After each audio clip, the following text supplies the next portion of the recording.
someone that I just started working with in my Rise program said, I waited 5 years to work with you because I knew that if I worked with you, I was going to have to face my body.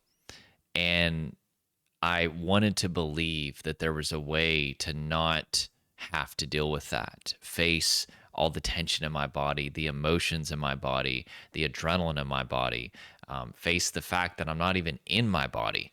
And he tried all kinds of other approaches out there, but through experience, he finally realized, like, I have to do this. And what I tell people is, this is what the latest neuroscience is showing us. Okay. This is not opinion.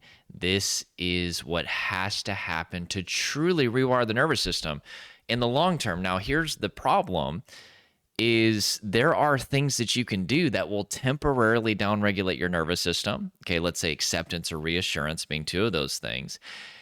And then there's also things like distraction that will allow you to separate from your body, separate from something called interoception, the experience of the embodied self.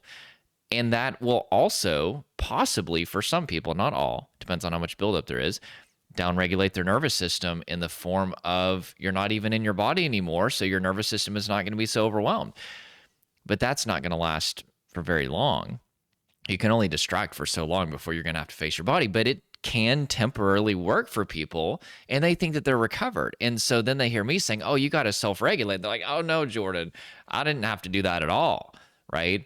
But I'm telling you, you're thinking in the short term. I'm thinking in the long term. I've been doing this over 8 years now, and I cannot tell you how many people do things that temporarily calm their nervous system, and they frame that as recovery whenever they never actually got in their body and befriended the body. There's a book called The Body Keeps the Score by Bessel van der Kolk. It's one of the top-selling books on trauma in, I believe, about the last decade.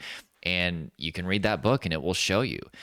Whenever you go through painful experiences, your brain encodes that sensory experience as being associated with threat and assigns the procedure of fight, flight, or freeze response to that sensory data. It's called a sensory trigger.